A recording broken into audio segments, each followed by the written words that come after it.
യിരെമ്യാ പ്രവാചകന്റെ പുസ്തകം 31 അധ്യായം. ആ കാലത്ത് ഞാൻ ഇസ്രായേലിന്റെ സകല വംശങ്ങൾക്കും ദൈവമായും അവർ എനിക്ക് ജനമായും ഇരിക്കും എന്ന് യഹോവ അരുളി ചെയ്യുന്നു. യഹോവ ഇപ്രകാരം അരുളി ചെയ്യുന്നു: വാളിന് തെറ്റി ശേഷിച്ച ജനം മരുഭൂമിയിൽ കൃപ കണ്ടെത്തി. ഞാൻ ഇസ്രായേലിന് വിശ്രാമം വരുത്തുവാൻ പോകുന്നു. യഹോവ ദൂരത്തു നിന്ന് എനിക്ക് പ്രത്യക്ഷമായി അരുളി ചെയ്തത്: നിത്യസ്നേഹം കൊണ്ട് ഞാൻ നിന്നെ സ്നേഹിച്ചിരിക്കുന്നു, അതുകൊണ്ട് ഞാൻ നിനക്ക് ദയ ദീർഘമാക്കിയിരിക്കുന്നു. ഇസ്രായേൽ കന്യകേ, ഞാൻ നിനക്ക് വീണ്ടും അഭിവൃദ്ധി വരുത്തുകയും നീ അഭിവൃദ്ധി പ്രാപിക്കുകയും ചെയ്യും. നീ ഇനിയും ചേലോടെ തപ്പെടുത്തുകൊണ്ട് സന്തോഷിച്ച് നൃത്തം ചെയ്യുന്നവരുടെ നിരയിൽ പുറപ്പെടും. നീ ഇനിയും ശമര്യ പർവ്വതങ്ങളിൽ മുന്തിരിത്തോട്ടം ഉണ്ടാക്കും. കൃഷിക്കാർ കൃഷി ചെയ്ത് ഫലം അനുഭവിക്കും. എഴുന്നേൽപ്പിൻ, നാം സിയോനിലേക്ക്, നമ്മുടെ ദൈവമായ യഹോവയുടെ അടുക്കലേക്ക് കയറിപ്പോക എന്ന് കാവൽക്കാർ എഫ്രയീം മലനാട്ടിൽ വിളിച്ചു പറയുന്ന നാൾ വരും. യഹോവ ഇപ്രകാരം അരുളി ചെയ്യുന്നു: യാക്കോബിനെ ചൊല്ലി ഘോഷിച്ചുല്ലസിപ്പിൻ. ജാതികളുടെ തലവനെക്കുറിച്ച് സന്തോഷിച്ച് ആർപ്പിടുവിൻ. ഘോഷിച്ചും സ്തുതിച്ചും കൊണ്ട് യഹോവേ, ഇസ്രായേലിന്റെ ശേഷിപ്പായിരിക്കുന്ന നിന്റെ ജനത്തെ രക്ഷിക്കണമേ എന്ന് പറവിൻ. ഞാൻ അവരെ വടക്ക് ദേശത്തു നിന്ന് വരുത്തുകയും ഭൂമിയുടെ അറ്റങ്ങളിൽ നിന്ന് അവരെയും അവരോടുകൂടെ കുരുടനെയും മുടന്തനെയും ഗർഭിണിയെയും നോവ് കിട്ടിയവളെയും എല്ലാം ശേഖരിക്കുകയും ചെയ്യും. അങ്ങനെ വലിയൊരു സംഘം ഇവിടേക്ക് മടങ്ങി വരും. അവർ കരഞ്ഞും കൊണ്ടുവരും. യാചിക്കുന്നവരായി ഞാൻ അവരെ കൊണ്ടുവരും. അവർ ഇടറിപ്പോകാത്ത നിരപ്പുള്ള വഴിയിൽ ഞാൻ അവരെ നീർത്തോടുകൾക്കരികെ നടത്തും. ഞാൻ ഇസ്രായേലിന് പിതാവും എഫ്രയീം എൻ്റെ ആദ്യജാതനുമല്ലോ. ജാതികളെ, യഹോവയുടെ വചനം കേൾപ്പിൻ. ദൂരദ്വീപുകളിൽ അതിനെ പ്രസ്താവിപ്പിൻ. ഇസ്രായേലിനെ ചിതറിച്ചവൻ അവനെ കൂട്ടിച്ചേർത്ത് ഒരിടയൻ തൻ്റെ കൂട്ടത്തെ കാക്കുന്നത് പോലെ അവനെ കാക്കും എന്ന് പറവിൻ. യഹോവ യാക്കോബിനെ വീണ്ടെടുത്ത് അവനേക്കാൾ ബലവാനായവന്റെ കയ്യിൽ നിന്ന് അവനെ രക്ഷിച്ചിരിക്കുന്നു. അവർ വന്ന് സിയോൻ മുകളിൽ കയറി ഘോഷിച്ചുല്ലസിക്കും.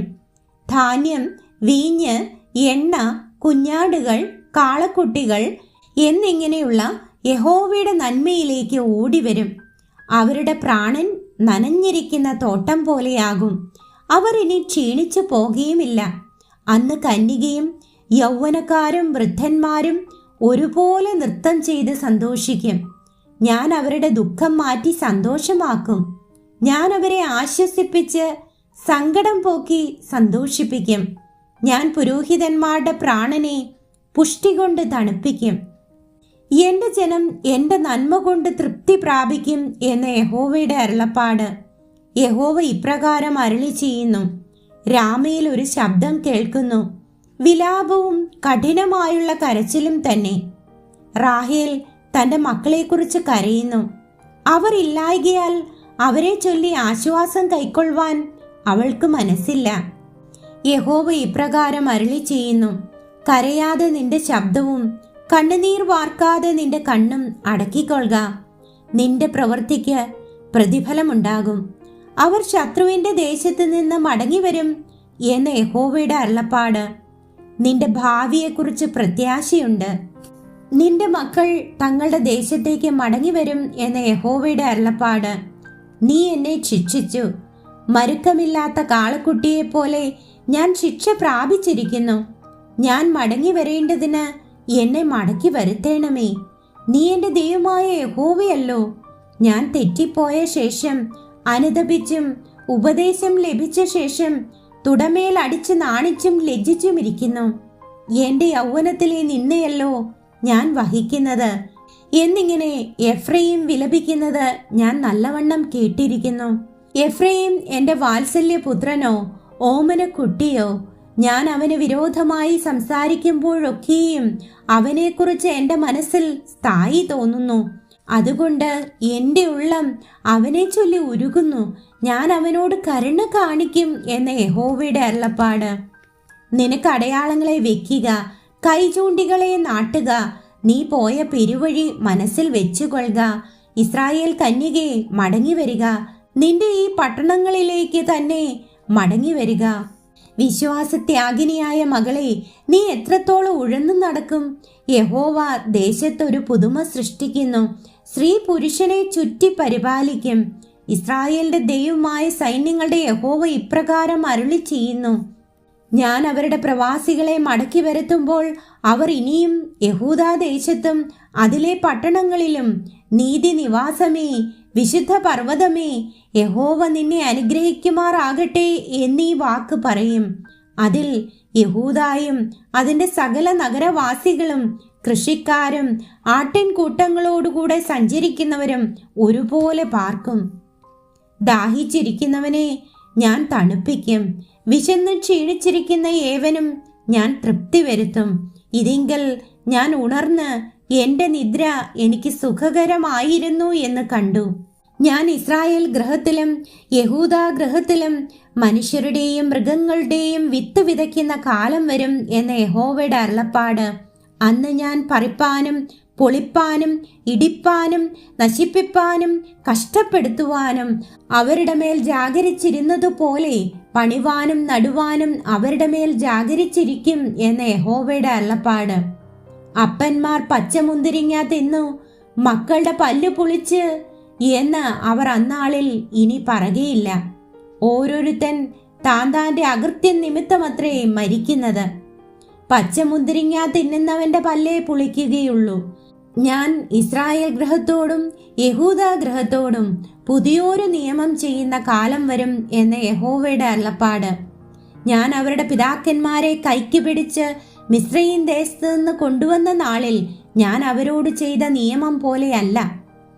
ഞാൻ അവർക്ക് ഭർത്താവായിരുന്നിട്ടും അവർ എൻ്റെ നിയമം ലംഘിച്ചു കളഞ്ഞു എന്ന യഹോവയുടെ അരുളപ്പാട്. എന്നാൽ ഈ കാലം കഴിഞ്ഞ ശേഷം ഞാൻ ഇസ്രായേൽ ഗൃഹത്തോട് ചെയ്യുവാനിരിക്കുന്ന നിയമം ഇങ്ങനെയാകുന്നു: ഞാൻ എൻ്റെ ന്യായപ്രമാണം അവരുടെ ഉള്ളിലാക്കി അവരുടെ ഹൃദയങ്ങളിൽ എഴുതും. ഞാൻ അവർക്ക് ദൈവമായും അവർ എനിക്ക് ജനമായും ഇരിക്കും എന്ന യഹോവയുടെ അരുളപ്പാട്.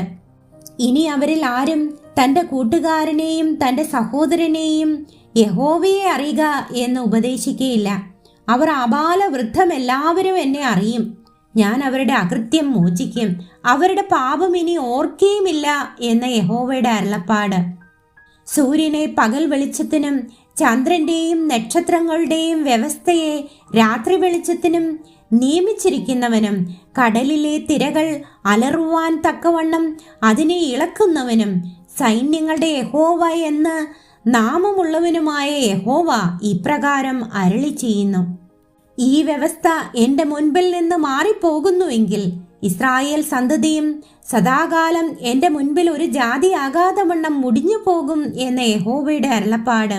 യഹോവ ഇപ്രകാരം അരുളി ചെയ്യുന്നു: മീതെ ആകാശത്തെ അളക്കുവാനും താഴെ ഭൂമിയുടെ അടിസ്ഥാനങ്ങളെ ശോധന ചെയ്യുവാനും കഴിയുമെങ്കിൽ ഞാനും ഇസ്രായേൽ സന്തതിയെ ഒക്കെയും അവർ ചെയ്ത സകലവും നിമിത്തം തള്ളിക്കളയും എന്ന് യഹോവയുടെ അരുളപ്പാട്. ഈ നഗരം ഹനനേൽ ഗോപുരം മുതൽ കോൺവാതിൽ വരെ യഹോവയ്ക്കായി പണിവാനുള്ള കാലം വരും എന്ന യഹോവയുടെ അരുളപ്പാട്. അളവ് ചരട് പിന്നെയും നേരെ ഗാരേബ് കുന്നിലേക്ക് ചെന്ന് ഗോവഹിലേക്ക് തിരിയും. ശവങ്ങൾക്കും വെണ്ണീറിനുമുള്ള താഴ്വര മുഴുവനും കിദ്രോൻ തോടുവരെയും കിഴക്കോട്ട് കുതിരവാതിലിന്റെ കോണുവരെയും ഉള്ള നിലങ്ങൾ മുഴുവനും യഹോവയ്ക്ക് വിശുദ്ധമായിരിക്കും. അതിനെ ഇനി ഒരു നാളും പറിച്ചു കളകയില്ല, ഇടിച്ചു കളകയുമില്ല.